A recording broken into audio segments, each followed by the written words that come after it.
Hi, everyone. Welcome to another episode of Second Act Actors. I'm your host, Dr. Janet McMorty, and I'm still a medical doctor simultaneously trying to pursue a career in acting. My guest this week is Jinny Wong. Oh my gosh.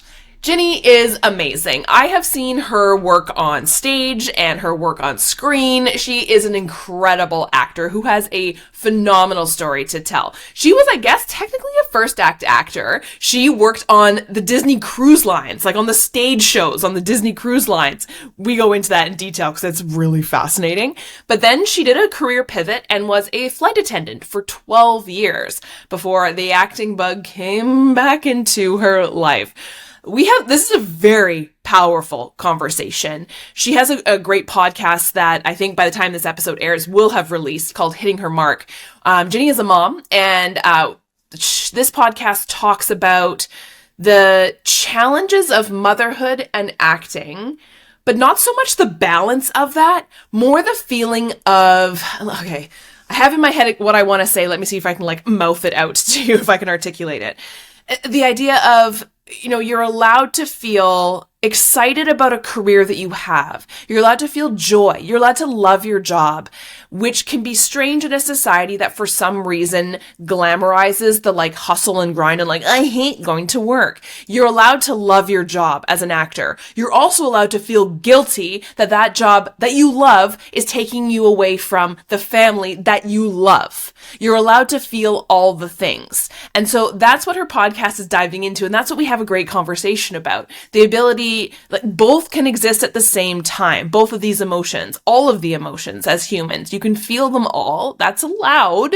And you can celebrate the joy that your job brings. You can celebrate the joy that your family brings. You can also feel guilty about both of those things. They can also stress you out. You're allowed to feel all the things as a human. I think society thinks we're not allowed to do that. I'm now rambling, but this is such a powerful episode. Please enjoy the incredibly talented Jinny Wong.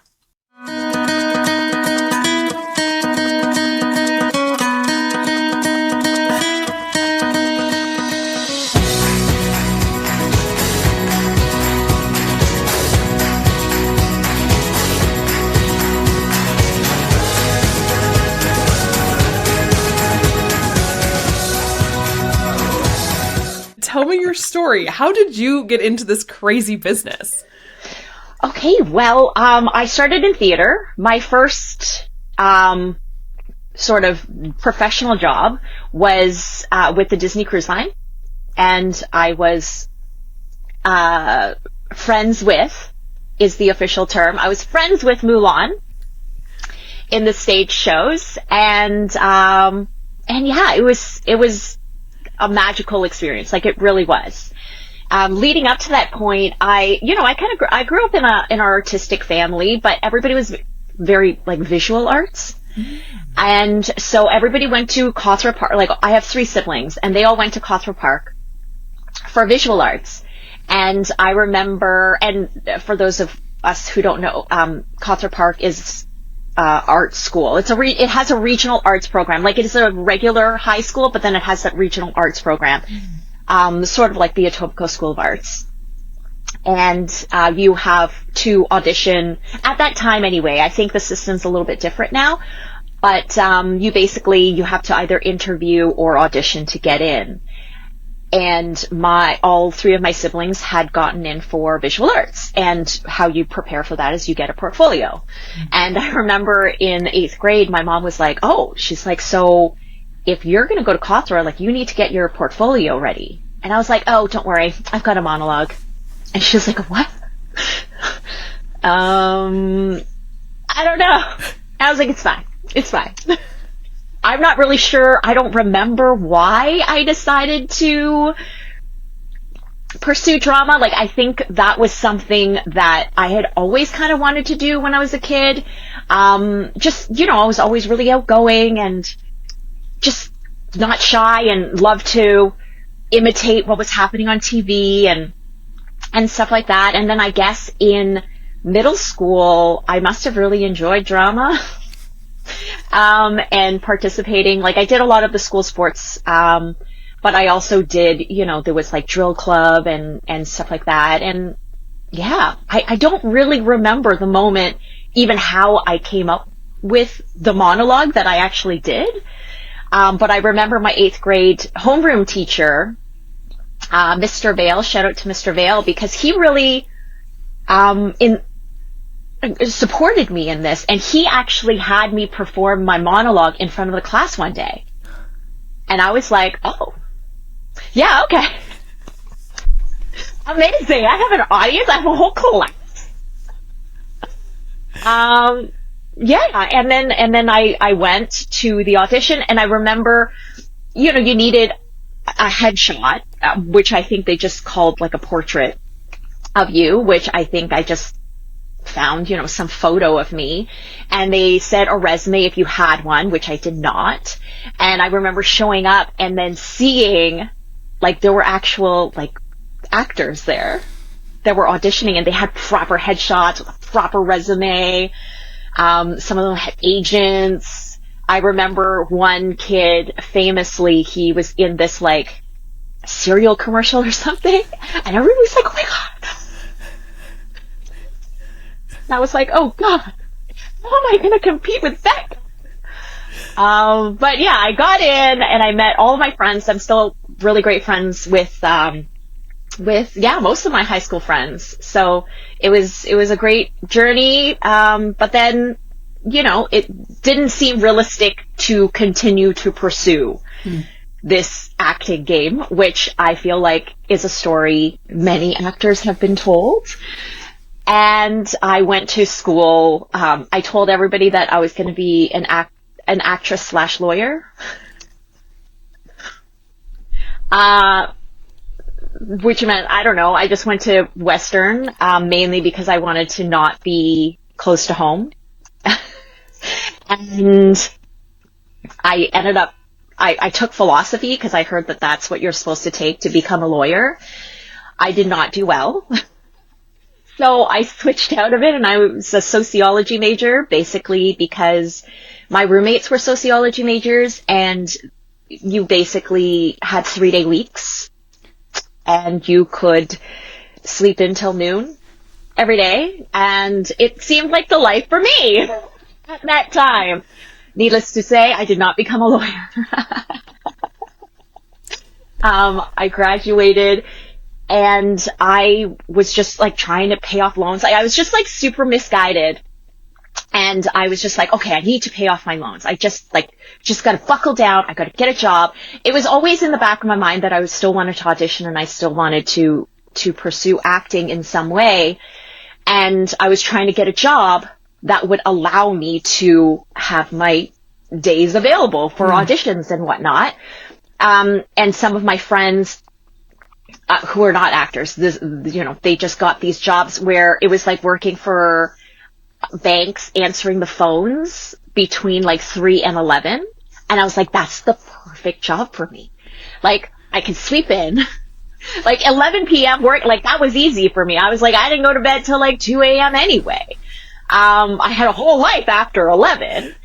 And that was like the perfect thing for me. And that was the job. I was like, this is the perfect job. And I could not get it. And cause I joined like a temp agency or whatever, and everything was 9 to 5. And, anyway, I ended up with a 9 to 5 job, which was lucky at the time because at least I had something. But it really just took up my life. Like I couldn't do anything. I couldn't do anything else, not what I wanted. And then so I ended up working for my family, where they owned a flooring store, which was not great. I worked every single day because, like, what am I going to say, right? But then there was one day, like, a lot of the times that I was in the office there, I was just, like, searching, and I was looking for open calls and, just trying to figure out how to do what people did to become an actor in Toronto. And then I saw this open call one day for Disney Cruise Line, and I was just like, I'm not coming in tomorrow. And they're like, okay. I was like, I'm not. And then took the day off. I did this crazy cattle call. I don't know if you've been to one of these like open calls before, but it's just like hundreds of people all lined up, and they have like a dance call, then they have like a singing call, and it's like it's this whole orchestrated thing. And so I did the dance call, which I'm not a dancer. And I screwed it up. Even just doing, like, I still remember it so clearly because I was like, I'm done. There's no way they're going to hire me. I messed up the box step, okay? I messed up the box step. They were like, it's so easy, like, throw your personality in it. And I was like, yeah, personality. Oh, I can't personality and box step at the same time, apparently. But I guess it didn't matter. They were looking for someone who looked like me. I fit the role, as I think is one of those things with this industry. It's like, it's so hard to tell. Like, sometimes you audition for something, you're like, I nailed it. That was perfect. I was the best. And it's like crickets. And then other times you're like, oh my God, I did so bad. It's like, for sure I didn't get it. And they're like, you did it. I don't understand. I don't get it. But yeah, so that was an amazing experience for me. I did that for 3 contracts. And then, after the last one, I was like, my family, like my sisters, my siblings were starting to have babies and stuff. And I just like wanted to be on land. And it's also one of those jobs where it's like when you're gone for half the year, every year, it's really hard to get anything started at home. So after the last contract where I got to go and tour the Mediterranean for 7 months, I was like, just don't ask me back, because clearly I don't have the power to say no. You're just going to have to do it for me. I know I don't want to do this anymore. And then it just so happened that Air Canada was hiring, so I was a flight attendant. So I went straight from working on a cruise ship to like working on an airplane. And then I did that for 12 years. Wow. After my second mat leave is when I was like, you know what? I'm just gonna, I don't know, make an Actors Access account. I don't know where it's gonna go, but I'm just gonna, I don't know, find a photographer on Kijiji and take some photos. And then I'm just gonna start submitting. No.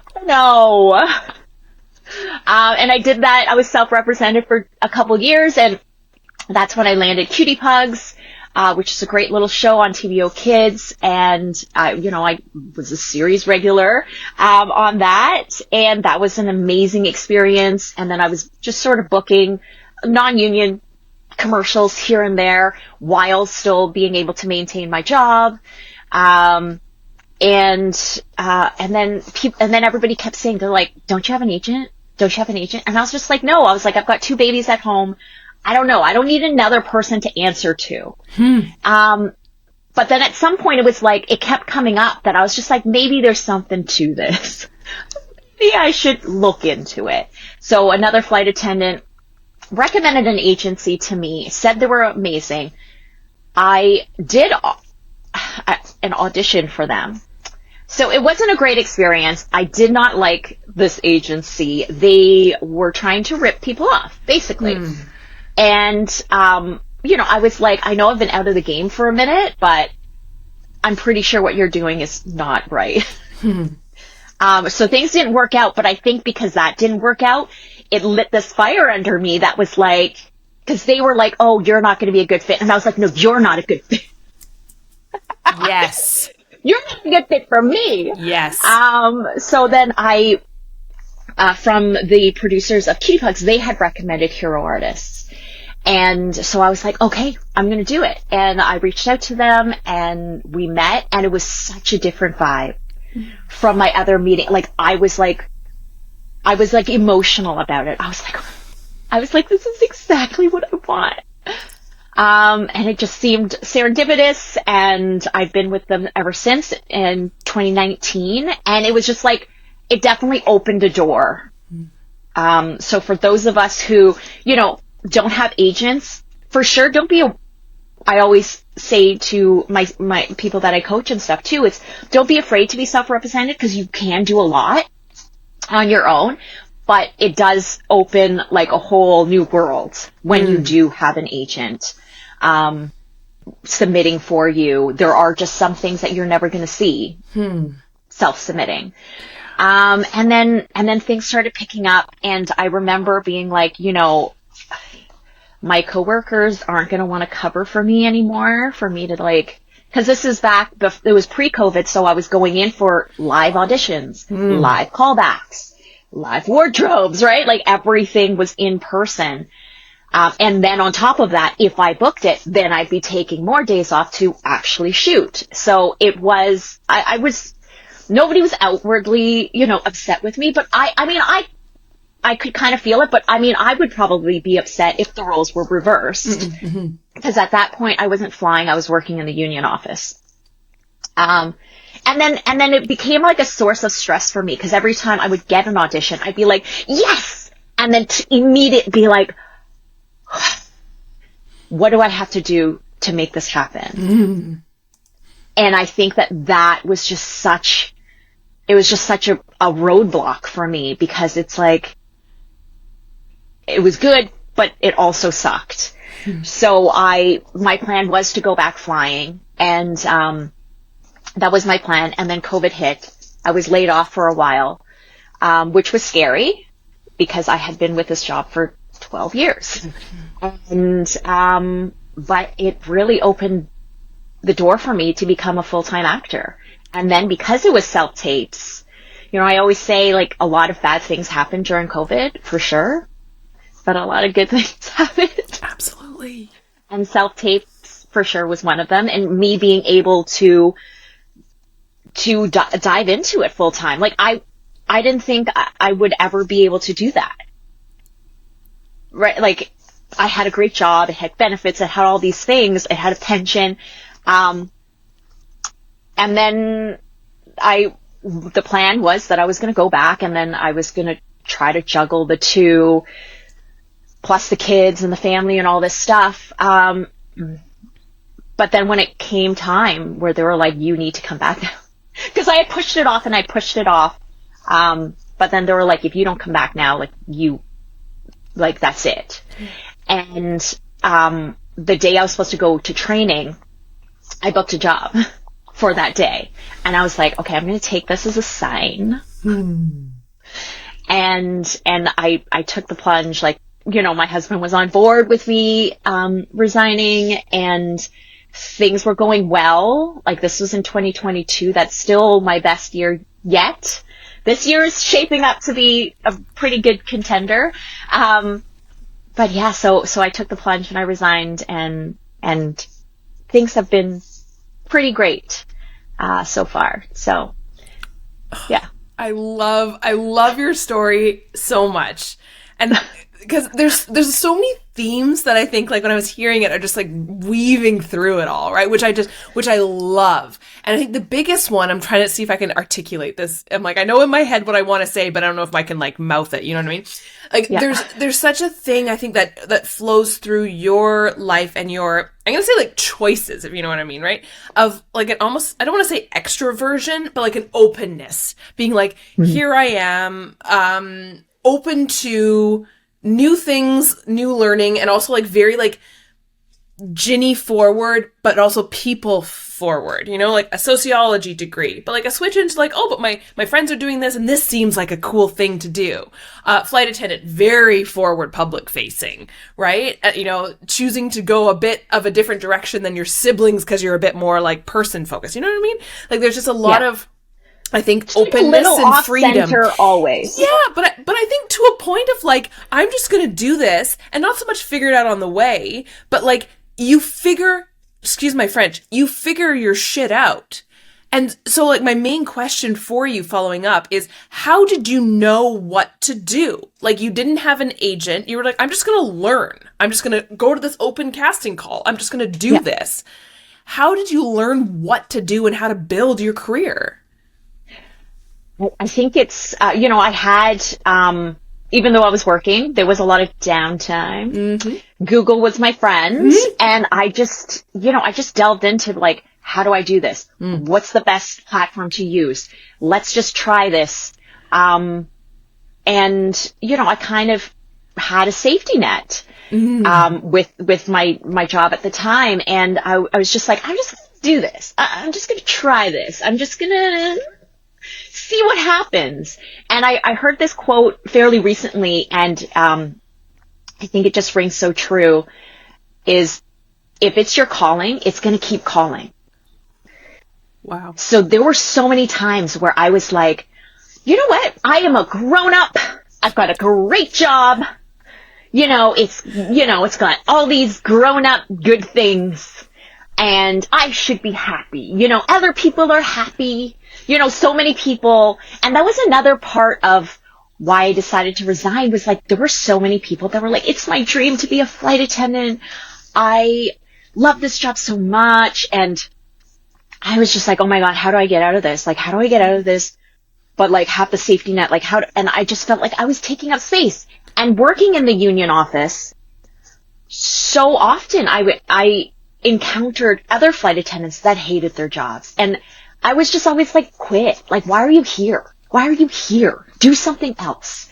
And yet now I was being one of those people. And I was just like, Jinny, this is not how you want to be. I was like, there's a other person out there who really wants your job, and you're literally just sitting there complaining about it. So I was like, you know what? It's not just for me. This is how I reconcile. But yeah, like, I mean, that definitely came into it, right? Like, I saw so many people posting, especially during COVID, because people couldn't fly. People had just been hired, and then, were so excited about their new job, and then being fired, and which is sort of like how I felt, because I was just sort of picking up with momentum. I just signed with Hero, July 2019. I had just booked my first feature film in February 2020. I actually was transported up to North Bay, checked into my hotel, and then I got a call while I was eating dinner. Oh, well, you must have heard already. And I was like, no. Well, what did I miss? And they're like, oh, we're shutting down. We're transporting you home tomorrow. Oh, gee. We don't know when things are going to open back up. But it was like 2 weeks, you know how, I mean, we remember it was like, in 2 weeks we'll be fine. In this we'll be fine. And that's how I felt. And I was just like, oh my God, like, this is how some of these junior flight attendants are feeling right now. Like, they just got finally what they've been working towards, and it's just evaded them. And I'm here just trying to avoid going. Yeah. Yeah. So when you were in that union office, I mean, like you were saying, like kind of witnessing these people, I guess now that you're sitting in this position that you're in, do you have any advice for people who are looking to change careers into acting or into that creative space from their 9 to 5? Yeah, I mean, I feel like you still want to have that safety net, because there's nothing more humbling than, because this job, in acting, there is no linear path. It is so different from any other career. You can't start at the bottom and work your way up. There's no, right? Like, and I've seen it. I've had students, their very first job was a series regular on a show. Mm-hmm. And I'm like, great. But then, after that first season, it didn't get picked up, and then they're back. You just don't know. A lot of it is not in your hands. So what you can control is to have, either a nest egg, that you've built up, that you can kind of, whether you learn how to invest that money, which I think a lot of people in general don't know how to do. Like, I don't know much about it. But being financially savvy before you go into the transition, maybe talking to some accountants, investors, your bank even, just like doing some more research. That's something I do wish that I had done prior. I mean, luckily I have a partner who is much smarter in those things. And much more responsible. He's got spreadsheets and budget sheets. And I'm like, it's fine. He's like, look at the budget. You must see this spreadsheet. And I'm like, okay, I don't get it. But I definitely see the value in it now. And I wish that I had understood all those things before. So that's what I would say is like, figure out what your budget is. How much are you actually spending? So much of our lives, and I know with a lot of artists, we are just like in the moment, and it's like, we make the money, we spend the money. If there's something I need to save for, I put it in right? And it's like very black and white. It's a very traditional, like, money in, money out. Oh, I have a goal. I will save for that one goal in this very traditional way. But there are other ways that while you have your steady income that you might want to figure out before you fully transition. And then since COVID, another sort of, silver lining is that there's a lot of remote work out there now. So trying to secure a remote something, even part-time, that gives you a little bit of cushion, is nice to have.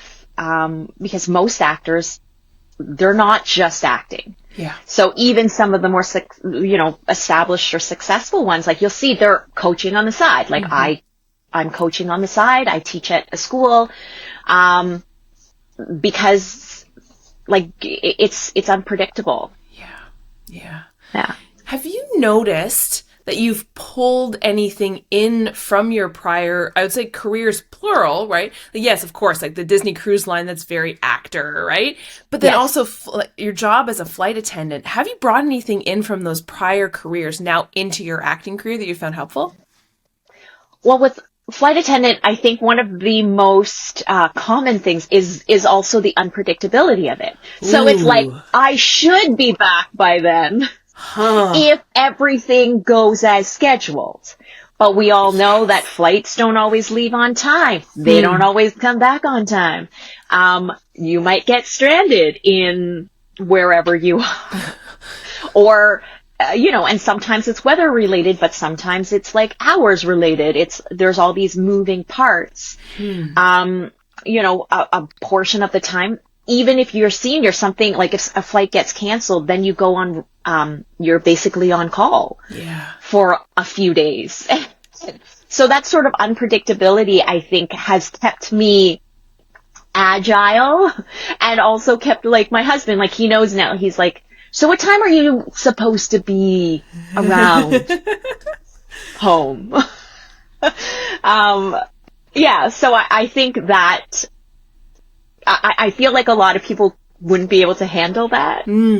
I think that that's a big obstacle for a lot of people to wrap their head around. But because I was sort of used to that, like, I don't know. Yeah. I think that was helpful. Yeah, that's really interesting. And it's funny because it makes me immediately think about the coaching that you do and also your social media presence. Because I love the word that you use, agility. Because I think that actually is such a positive word to use instead of like unpredictable chaos. Right. And I think what I really love about when I see your beautiful face pop up on my social media is like you have done, I don't know how many days you're at now, your actor meditations that you do. Yeah, it's like 456 or something today. Yeah. Unreal. And I think correct me if I'm wrong, like, do you find that, like, because of the agility and the ability to react to kind of uncontrolled environments, like, which came first? Like, your coaching, but, like, the meditation mindset that you do? Because that's a unique thing. I've never seen anybody do that. Which came first? Like, that mindset helping the agility and chaos? Or were you like, oh my gosh, the nature of this work is unpredictable. I need to do something that's grounding and then help others with that. Which one came first? I think it's kind of funny. I feel like I started on this sort of personal development journey. I think it was sort of shortly after, after my second mat leave. in conjunction when I started deciding to go back into acting. And I think part of it was because I knew there was a piece missing. And through my personal development, I was able to solidify and be like, you know what? It's okay if it seems unrealistic. It's okay. We're just take it one step at a time.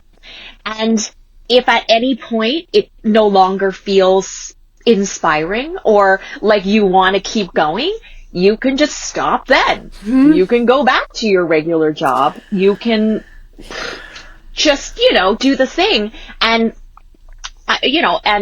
so that was like 2016 when I started going back into it. So it wasn't until 2022 that I resigned, right? Officially. So there was a long period where I was like, okay, I'm just going to take a sip. Okay, this feels good. I'm going to keep going. And then I started the daily affirmations. So for a long time I've been meditating and vision boarding and doing all that stuff. But the daily affirmations came to me, and I remember thinking that they were really dumb. I remember thinking affirmations were like, because you'd seen, it just being downplayed, like in movies and TV shows. Like I remember there was this one show that I watched, and the character was an actor, and she would like look in the mirror every day, and she was like, I am worthy. I am enough. And I was just like, oh my God, actors do not do that. Like that is so fake. Like that is not real. But then fast forward like a few years down the road, I was like, I get it. I get it. We need a little self-positive talk. I get it. Because when you're in it, you're just like, oh wow. Yeah. There's so much, I don't want to say negativity, but just like naysaying, right? There's so many people that are just like that, just honestly believe that this is an unrealistic goal and that, you're no longer 20. It's, it's not about like, oh, I have no worries. It's like you are a grown ass adult and you already have a good job. Like, what are you doing? Yeah. And when you've been fed this, my whole life, it becomes really like you really just need to learn how to block it out, and you really need to go inside and start talking to yourself the way that you've always wanted to be spoken to. And that's when, 2023, like during the strikes, like it was a scary time considering that I had just resigned. 2022 was great and it kind of tricked me. And the first half of the year was great because I was sort of riding this, festival high with streams flow from a river. I went to Cannes. I was doing, I went to the Vancouver Asian Film Festival. Like I was like flying around. I was like, I'm a real actor. And then things just kind of like stopped, and it was like, I think it was like in May when I was like, I haven't worked. Like I've been doing stuff, but like I haven't booked a new job. Like, wait, what's happening? And I was really lucky because one of my previous commercials got renewed, so I did have some income, but I was starting to get worried. And then all that messaging, all that conditioning comes to you, and it's tough sometimes. And that's when I was just like, you know what, whatever I was doing, which was, I had a little, like a gratitude practice. I was meditating, I was doing all those things. I was like, that's not good enough anymore. And I'm like, and I was just like, I started recording, because even with the affirmations that I was finding, they were very general. And I was just like, I need stuff for like actors. Because this is a whole other sort of talk. And things that I want specific for my career. And so I started looking at, you know, they're not all new ideas. You know, I was Googling, I was going on YouTube, you know, affirmations for actors, and I was kind of picking and choosing. And then I started, you know, reading them to myself. And then one day I was just like, you know what? I'm just gonna do a video.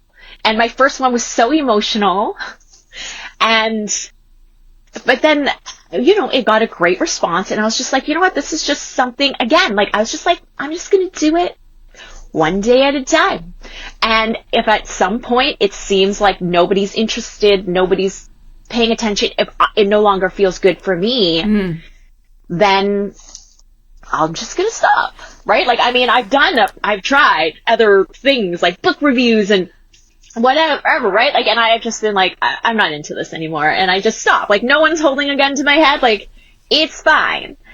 But yeah, I kept doing it. I kept going, and, you know, I started booking, jobs started coming in, and 2023 actually ended up being a pretty good year. 2024 was a big surprise, because everybody said that it was going to be better.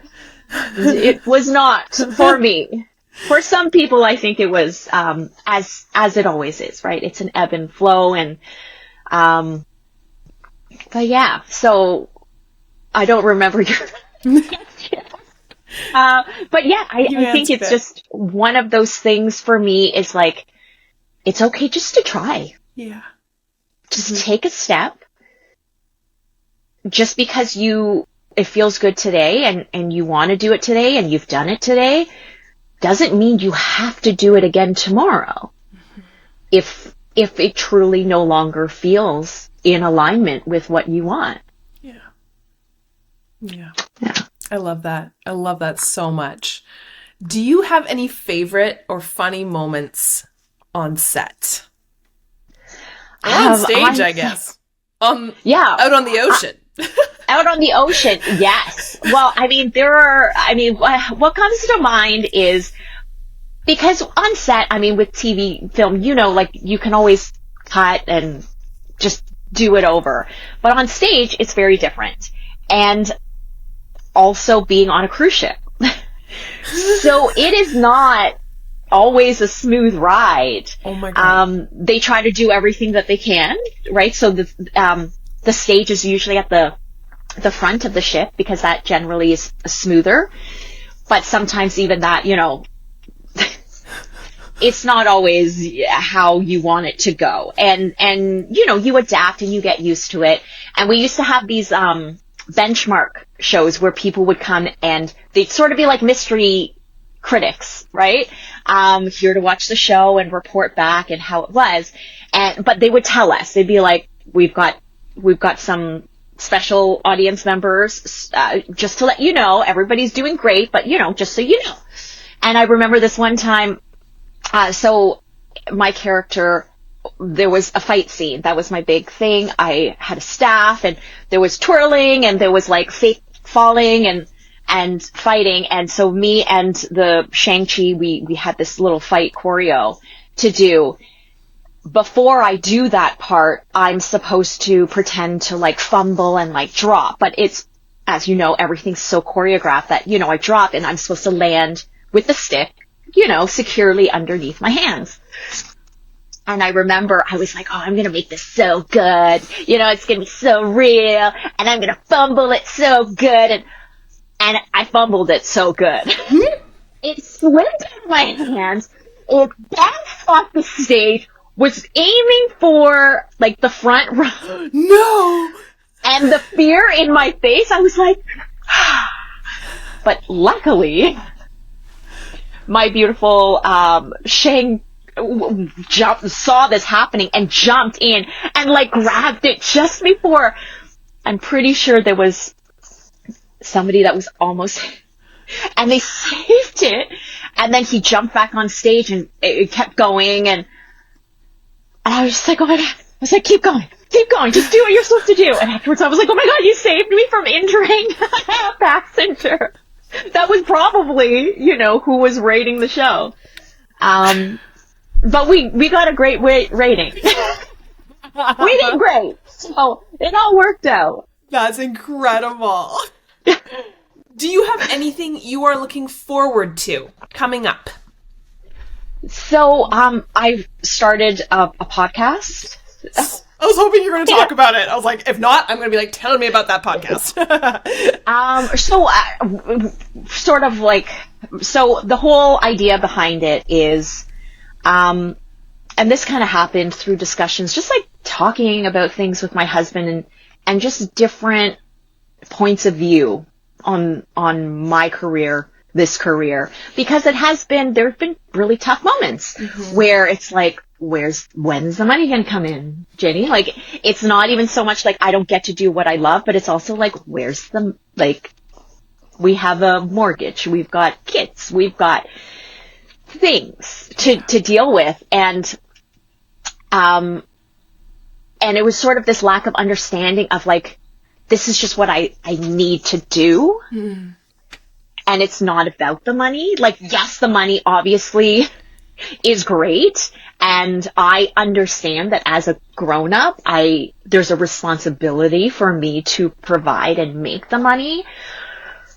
But I do this job for something different. And, a lot of people don't really understand that. Like, if they're not also an artist.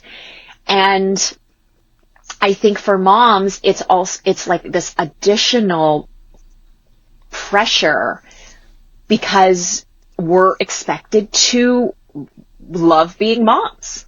Like, isn't this why you work? Like, don't you work so you have money so you can spend time with your family? And it's like, yeah, I do love being a mom. I do. I chose to be a mom. I get it. But it's also very hard. Nobody can tell you how hard, nobody can make you understand how hard it is to be a mom until you are one. And then it's always different, challenges different for everybody. But then on top of that, to want to have this dream realized, that is also in a very difficult to explain. Like, no actor can tell you what it's going to be like because it's so different for everyone. So you have these two sort of unknowns grouped together, and you're just trying to make it work. And so many moms that I've spoken to, they get it, right? Because, and it's not just moms, like, yes, a lot of women, moms, like in my age group. But it's also like, you have elderly parents that you are now caring for. Yes. Or just family members, or, or maybe you're helping support your nieces and nephews because, whatever it is, right? That sort of caretaker responsibility, I think a lot of it is I guess, given or expected of women. Yes. Yeah.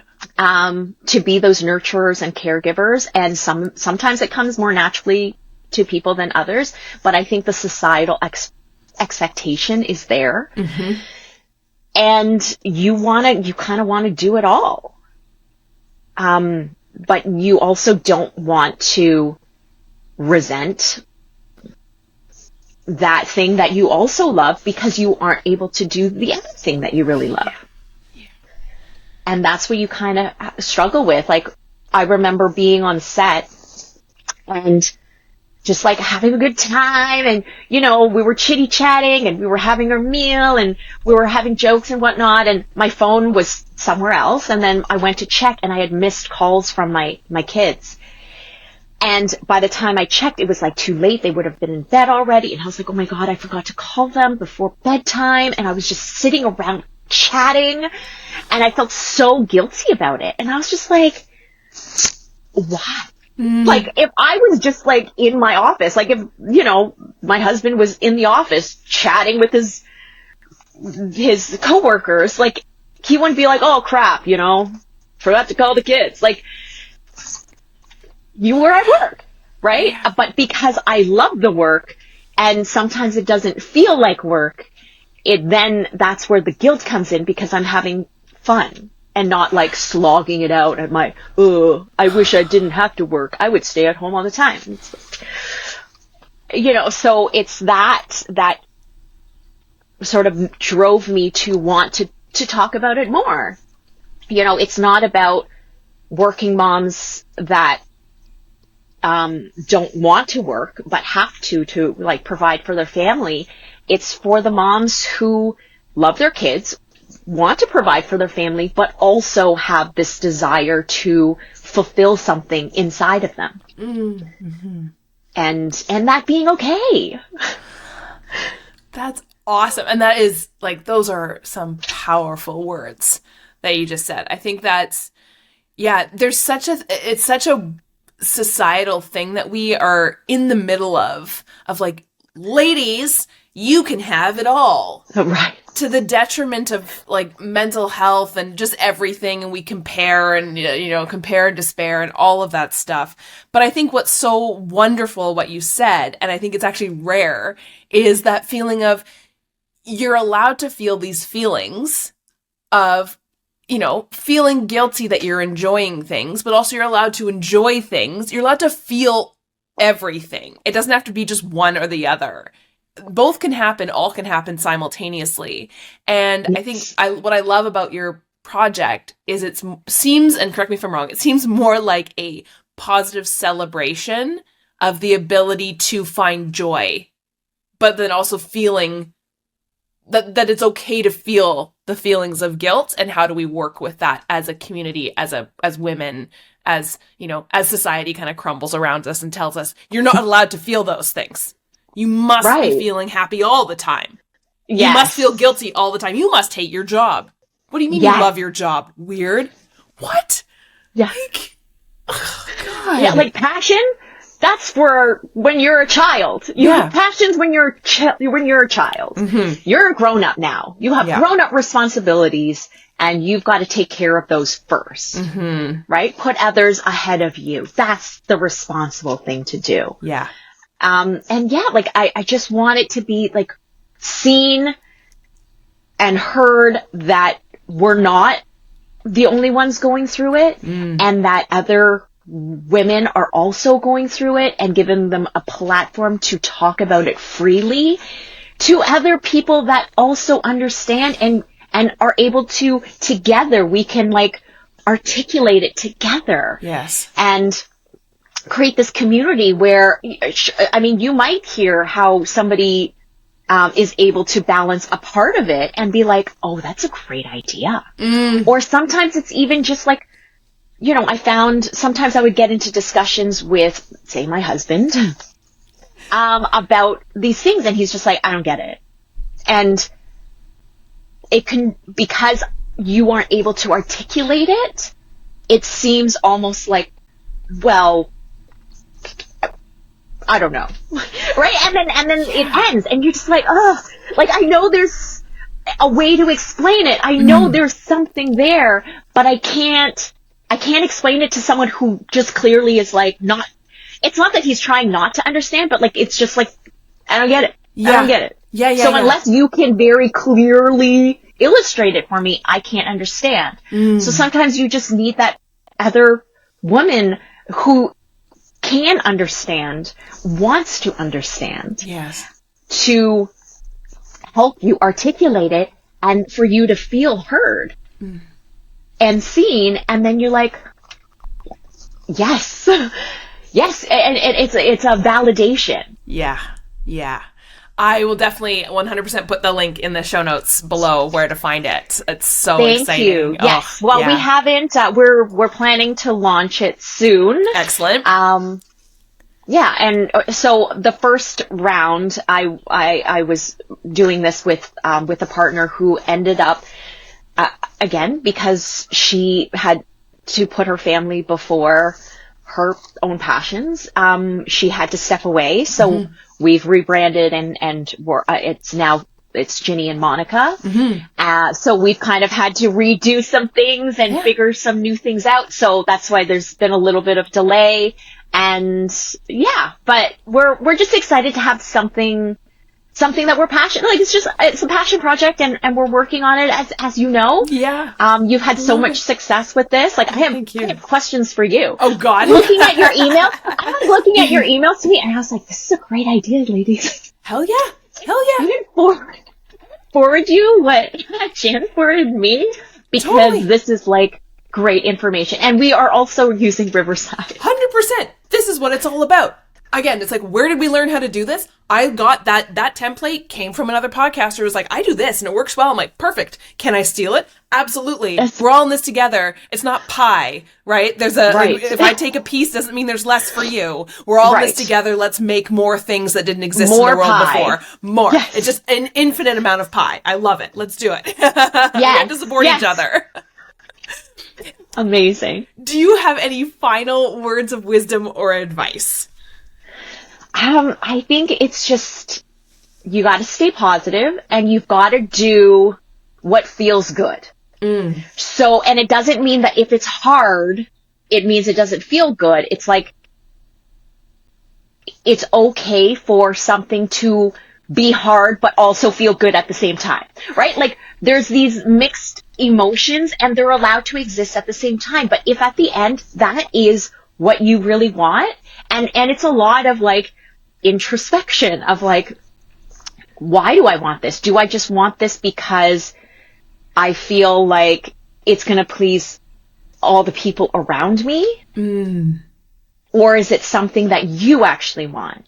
And it can be really hard to define that, because when you have responsibilities or, you know, that inner voice, that inner critic that's been talking to you this whole time, you really just got to be like, okay, what is it? If none of that existed, if I was just on this world all by myself, what would I do? And then you can slowly layer in, well, you know what? I would still want kids. So then there is a consideration, but you know, it doesn't mean I have to be around all the time, right? So one big thing for me, that I struggled with for a really long time is like, if I am successful, like this fear of success, if I am successful, that means that I have to leave home and I can't be with my kids or my family. And then they're going to resent me because I'm not there. So then all of my dreams, I'm just like, okay, everything has to be local so that I can do this, but I can come home and make dinner. Or I can do pickups still, right? And it's just always this thing. And I mean, it's also because my kids are older now and they can walk home from school. So it's given me a little bit more freedom. But, you know, I've talked to other moms, and that's another thing, right? Because you talk to another mom, they're like, yeah, I felt that way too, but then I did it. And it's like, it's fine. And you're like, really? Like, it's fine? Like, you're not judging me for being a bad mom, and I'm not judging you for being a bad mom. Like, it's fine? And that's why I feel like it's so important to have these conversations, because otherwise we assume that we're being judged. We assume that we're these bad things, but it's just like, no. Like, it's cool. This is how we can do things and make everything good. So it's just like, take one step at a time, figure out what it is that you truly want, proceed, and just take one step at a time, and know that just because you started in one direction doesn't mean you can't be like, you know what, this doesn't really feel good anymore. I'm just going to pivot. Because we're allowed to change. We're allowed to change our minds and do a U-turn.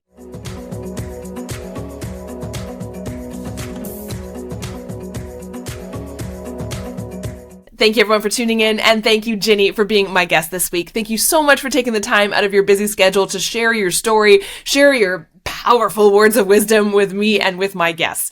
If you are all interested in taking a listen to Jinny's podcast, Jinny and Monica host the podcast called Hitting Her Mark. The link is in the show notes below.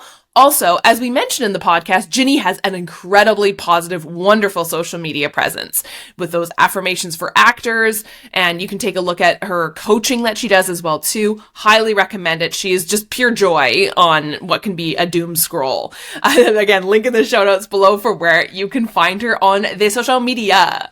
Thank you all for tuning in, and I hope you will join me next week for another episode of Second Act Actors. Bye!